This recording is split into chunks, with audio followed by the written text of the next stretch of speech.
시청자 여러분 안녕하십니까? KBC 모닝와이드 시작합니다. 이재명 대통령의 강한 의지로 통합된 전남 광주 통합특별시가 출범을 앞뒀지만 정작 중앙정부의 구체적인 지원책은 여전히 안개 속입니다. 출범 예산을 자체 조달하라는 통보에 이어 통합 전보다 국비 예산 규모를 줄이려는 움직임까지 감지되면서 정부를 향한 비판의 목소리가 커지고 있습니다. 박성호 기자의 보도입니다. 출범까지 보름도 채 남지 않은 전남 광주 통합특별시. 역사적인 통합의 날이 코앞으로 다가왔지만 정부의 이른바 통합 인센티브는 흔적조차 찾기 어렵습니다. 오히려 출범 준비 예산 573억 원을 지자체에 떠넘긴 데 이어 통합 전 광주와 전남이 각각 받던 교부세 등 국비 지원 총액을 깎으려는 움직임마저 감지되고 있습니다. 특별시 특별법의 취지상 불이익 배제의 원칙에 따라서 예산 규모가 줄어드는 것은 저희들이 인정하기 어렵다는 입장으로 지금 협의를 하고 있습니다. 네. 초대형 지자체로 덩치는 커졌지만 곳간 사정은 참담한 수준입니다. 통합 첫해 자체 세입 규모는 1,000억 원에 불과한 반면 세출은 5천억 원에 달해 만성 적자 구조인데다 전남과 광주의 합계 채무 잔액은 3조 6천억 원에 달합니다. 약속한 20조 중 올해 우선적으로 2조 5천억 원이라도 특별 교부금으로 지원해달라고 요구하고 있지만 지방교부세법 개정과 추경까지 과제만 쌓여 있는 실정입니다. 결국 기업 유치와 일자리 창출로 세수 기반을 키워야 하지만 긍정적인 정부 인사들의 발언과 달리 기업들의 반응은 차갑습니다. 내일 모레 먹고 사는 그런 정도가 아니고 10년, 20년, 30년의 계획을 짜자. 그 얘기도 산업 유치는 그런 모양으로 드라이브를 해야 된다고 생각하고. 이재명 정부의 지방주도 성장 전략인 5극 3특의 성패를 가를 전남 광주 통합특별시. 정부의 수수방관 속에 지자체만 재정 부담을 떠안게 된다면 국가 균형 발전이라는 원대한 목표도 공연불에 그칠 수밖에 없다는 지적입니다. KBC 박성호입니다. 오는 7월 출범을 앞둔 전남 광주 통합특별시가 시민들이 통합의 효과를 직접 체감할 수 있도록 통합 민생지원금 지급 여부를 놓고 관심이 모이고 있습니다. 광주시와 전남도는 통합 100일 이내에 시민들에게 효능감을 주라는 민영배 특별시장 당선인의 주문에 따라 지원금 지급 등 구체적인 방안을 검토하고 있다고 밝혔습니다. 지원 방식은 일회성 현금 지급보다는 지역화폐, 소상공인 소비 연계, 대중교통비 지원 등 맞춤형 지원책이 우선 검토되고 있는 것으로 알려졌습니다. 민영배 전남광주 통합특별시장 당선인이 공약한 정부 지원금 20조 원을 미래 신산업에 집중 투자할 경우 경제적인 파급 효과가 크다는 분석이 나왔습니다. 광주연구원은 통합지원금의 80%를 산업에 투자하되 인공지능과 반도체 등 미래 신산업 연구개발에 예산을 집중할 경우 5년 뒤 지역 내 총생산이 최대 5조 9천억 원까지 늘어날 수 있다고 전망했습니다. 광주연구원은 광주의 첨단 기술과 전남의 신재생 에너지 산업을 결합한 연구개발과 인재 양성에 예산을 쏟아야 장기적인 성장이 가능하다고 조언했습니다. 지난해 집중호우로 인명피해까지 발생했던 신안교 일대에서 뒤늦게 배수 개선 공사가 시작됐습니다. 장마철을 앞두고 침수 예방 대책이 본격화됐지만 주민들 사이에서는 대응이 늦었다는 지적이 나오고 있습니다. 양유찬 기자입니다. 공사 작업자들이 장비를 동원해 아스팔트 도로를 걷어냅니다. 지난해 기록적인 폭우로 침수 피해가 발생하고 한 명이 급류에 휩쓸려 숨진 광주 북부 신안교 일대에 배수 개선 공사가 시작된 겁니다. 작년 7월, 8월에 지금 많은 강우량이 내린 상태인데요. 이 신안동 일대를 최대한 처리를 좀 더 원활하게 하고자 약 8억 원을 들여 우수관로를 새로 설치하고 1분당 최대 12톤의 물을 배출할 수 있는 배수 펌프장을 만듭니다. 펌프장이 빗물을 모으고 보다 빠르게 배수할 수 있게 돕는 압송관까지 설치한 뒤 우수관을 통해 하천으로 흘려보내는 방식입니다. 하지만 이 공사는 오는 9월까지 계속될 예정인데 장마를 코앞에 두고 조치가 늦은 것 아니냐는 지적도 나옵니다. 지금 공사 자체가 너무 늦게 지금 진행이 되고 있는 거예요. 늦어도 6월 중순까지는 끝내준다는 공사가 지금 6월 중순이 돼야지만 착공이 들어가고 있는 거예요. 북구는 지난해 폭우 이후 홍수 방어벽 자동 문비와 차수판 설치 등 10억 원 이상을 들여 8건의 공사를 마쳤지만 주민들은 효과를 크게 기대하기는 어렵다고 말합니다. 북구는 공사가 늦어진 이유에 대해서는 주민 협의와 공사 설계 과정이 길어졌고 예산 확보가 지난 2월에 됐다고 밝혔습니다. 또 북구는 국비 1,100억 원을 투입해 문흥성당과 북구청 사거리에 우수저류 시설 설치 등 침수 방지 장기 대책 4건도 2028년까지 추진하고 있습니다. 북구는 밤낮을 가리지 않고 공사를 서둘러 마무리하겠다고 밝혔습니다. KBC 양유창입니다. 5.18 민주화 운동 당시 안매장이 이루어진 것으로 추정되는 장소에서 유해가 발견돼 조사 중입니다. 5.18 기념재단은 지난달 13일부터 지난 5일까지 광주 효령동 일대에서 발굴 조사를 진행한 결과 유해 내구가 발견돼 DNA 추출 작업을 진행하고 있다고 밝혔습니다. 기념재단은 1980년 5월 당시 효령동 일대에서 계엄군에 끌려간 희생자들이 안매장됐다는 제보를 입수해 조사에 나섰습니다. 용접 불량과 관리 감독 소홀 등 인재로 드러난 광주 대표 도서관 붕괴 사고와 관련해 주요 책임자 11명이 검찰에 넘겨집니다. 광주경찰청은 업무상 과실치사, 산업안전보건법 위반 등 혐의로 구속한 주요 책임자 4명과 불구속 수사 중인 7명에 대해 오늘 검찰에 송치한다고 밝혔습니다. 또 접합 후 용접 불량과 전수조사가 필요하다는 보고를 받고도 적절한 조치를 하지 않은 혐의로 발주처 공무원 4명과 나머지 25명에 대해서도 수사를 이어가고 있습니다. 오는 7월 전남광주 통합특별시 출범을 앞두고 또다시 주청사의 위치를 둔 논란이 확산되고 있습니다. 민영배 당선인이 순천을 주청사로 하겠다고 발언한 가운데 동서부권 정치권이 각기 다른 목소리를 내면서 지역 갈등 양상으로 번지고 있습니다. 임경석 기자의 보도입니다. 민영배 초대 특별시장 당선인이 가장 청사 규모가 약한 순천에 주소지를 두고 다른 기능들을 광주와 무안에 배치하는 방향을 검토 중이라고 밝힌 이후 후폭풍이 이어지고 있습니다.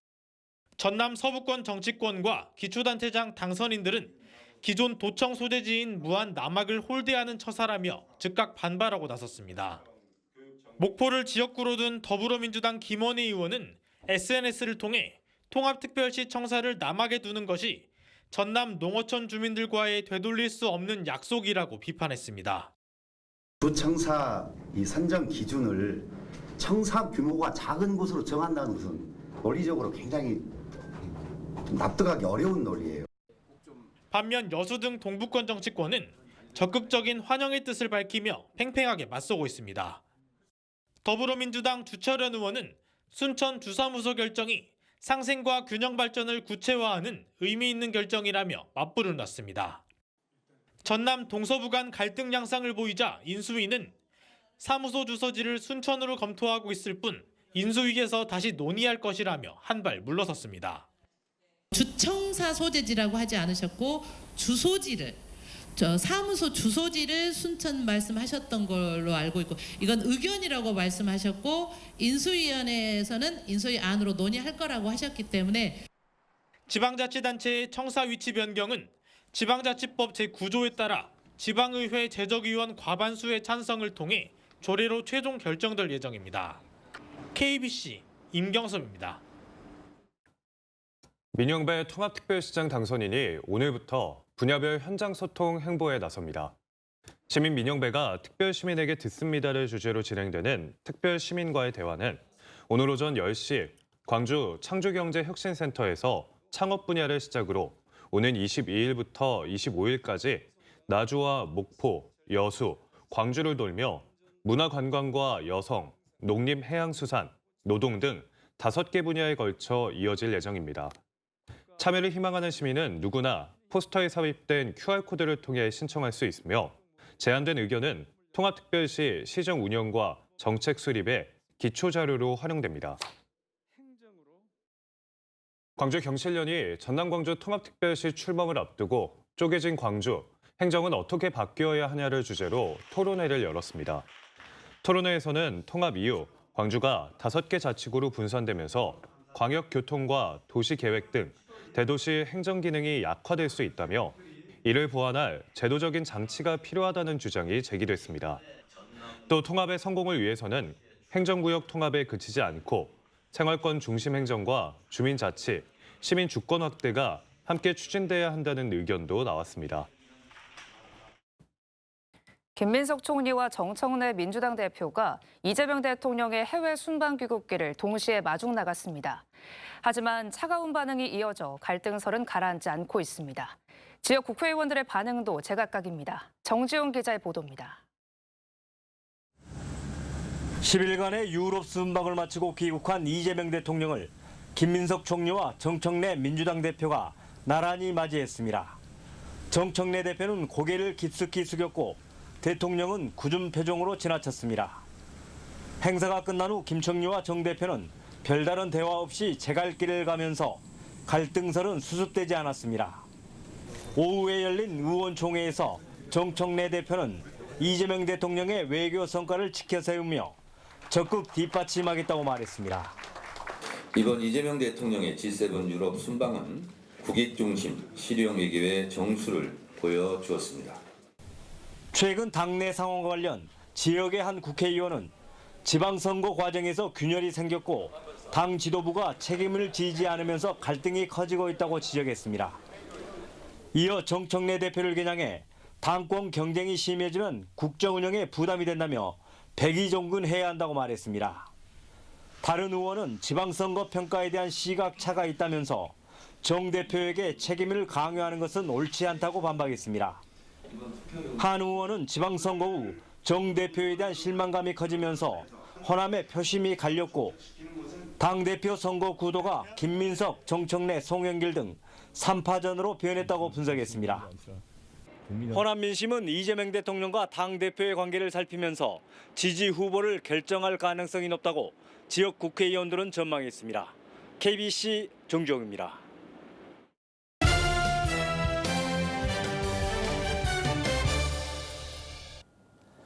민주당이 오는 8월 전당대회에서 대의원제를 폐지하고 권리당원 1인 1표제를 처음으로 전면 도입하기로 했습니다. 대의원제, 논란도 많았지만 민주당 당세가 약한 영남과 충청, 강원 등의 당원 의사를 반영하는 기능을 해왔습니다. 민주당 권리당원은 지난해 8월 전당대회 기준 호남이 33%를 차지합니다.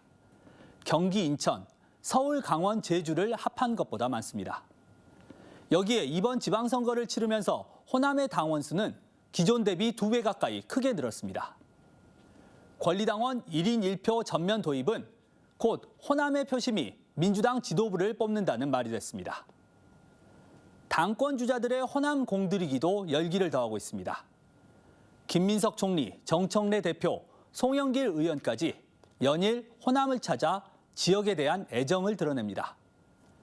당권 주자들의 시선이 호남으로 향하는 반면 정작 호남의 정치적 영향력은 결집되지 못하고 있다는 지적이 나옵니다. 주요 원인으로는 호남 지역 정치인들의 역량과 행보가 거론됩니다. 지난 민주당 전당대회에서 호남 출신 정치인들이 최고위원에 도전했으나 연이어 낙선했습니다. 호남 지역 당원들은 단순히 연고가 있다는 이유만으로 특정 후보에게 압도적인 지지를 보내지 않았습니다. 지역의 소외감을 해소하고 구체적인 발전 비전을 제시하는 역량이 부족했기 때문이라는 평가가 지배적입니다. 호남 정치가 실종됐다고 하면 지역 정치인들은 재선을 시켜주지 않는 유권자들을 야속해 합니다. 하지만 호남 유권자들은 4년의 임기에도 성과를 보이지 못하면 8년, 12년을 기다려줄 여유가 없는 상황입니다. 이번 전당대회에서도 지역 정치인들의 최고위원 출마 소식이 들립니다. 단순히 호남 출신이니까 호남에서 정치를 하고 있으니 뽑아달라는 호소는 여러 차례 실패했습니다. 1인 1표제로 집권 여당의 지도부 구성에 압도적 권한을 갖게 된 호남. 이번에도 표심을 가치 있게 뭉치지 못한다면 호남 홀대로는 또 반복될 수밖에 없을 것입니다. 데스크 칼럼 이영길입니다. 조국혁신당이 정치개혁을 위해 결선 투표제와 완전 국민 경선제 도입을 제안했습니다. 신장식 당대표 권한대행은 어제 국립 5.18 민주묘지에서 최고위원회를 열고 지난 6.3 지방선거에서 민주 진보 진영이 연대에 실패해 이길 곳을 놓쳤다며 뼈아픈 분열을 반복해선 안 된다고 밝혔습니다. 조국혁신당은 국회 하반기 원구성과 동시에 정치개혁특별위원회를 꾸려 선거제도 개편 논의에 나설 것을 거대 양당에 촉구했습니다. 노동시민단체가 염전 노동자에 대한 전라남도의 형식적 실태조사를 규탄하며 강력한 법적, 행정적 조치를 요구했습니다. 전남 이주노동자 인권 네트워크 등은 어제 전남 광주 특별시장 당선인 인수위 앞에서 기자회견을 열고 영광에서 장애인 노동자를 감금 폭행하고 임금을 체불하는 사건이 발생했다며 무역 제재, 전수조사 등에도 현실은 변하지 않았다고 지적했습니다. 그러면서 민영배 당선인에게 단순히 일부 사업주의 일탈로 치부하지 말고 상시 소통하고 긴급 구제할 수 있는 현장 중심 시스템을 마련해달라고 촉구했습니다. 국립광주과학관이 과기부와 한국지능정보사회진흥원이 추진하는 2026 AI 라운지 거점 운영 사업 공모에 국립과학관 최초로 선정됐습니다. 이번 공모 선정으로 총 8억 원의 정부 지원금을 확보한 국립광주과학관은 전라 제주권 시민을 위한 참여형 AI 체험 교육 거점인 AI 라운지와 실증형 교육 체험 공간을 구축할 계획입니다. 특히 도서 지역의 지리적인 한계를 극복하기 위해 광주과학관 본관 외에 제주시와 서귀포시 두 곳에 AI 서브 라운지를 동시에 조성해 사업 성과를 호남권 전역으로 확산할 것으로 기대를 모으고 있습니다. 전남 광주 통합특별시 교육청 첫 조례안에 내국인 입학을 50%까지 허용하는 외국 교육기관 설립안이 발의되자 시민단체가 반발하고 있습니다. 학벌 없는 사회를 위한 시민 모임은 어제 보도자료를 내고 통합특별시 교육청이 내국인 입학을 최대 50%까지 허용하는 외국 교육기관 설립 운영 조례를 추진하고 있다며 특권학교 설립이 현실화되고 있다고 비판했습니다. 시민 모임은 해당 조례가 통과되면 지역 내 교육 서열화와 불평등을 심화시킬 것이라며 통합특별시 의회 당선인들에게 해당 조례를 즉각 폐기해달라고 촉구했습니다. 금요일인 오늘 광주와 전남 지역은 한낮 기온 30도 안팎으로 무덥겠고 오후부턴 최대 100mm의 비가 쏟아지겠습니다. 아침 기온 광주와 나주 22도, 여수와 해남 21도 등으로 어제와 비슷하겠고 낮 최고 기온 광주 31도, 영광과 구례 30도 등으로 26도에서 31도의 분포를 보이겠습니다. 예상 강수량은 광주와 전남 50에서 100mm, 전남 남해안과 지리산 부근에는 120mm가 넘는 비가 쏟아지겠습니다.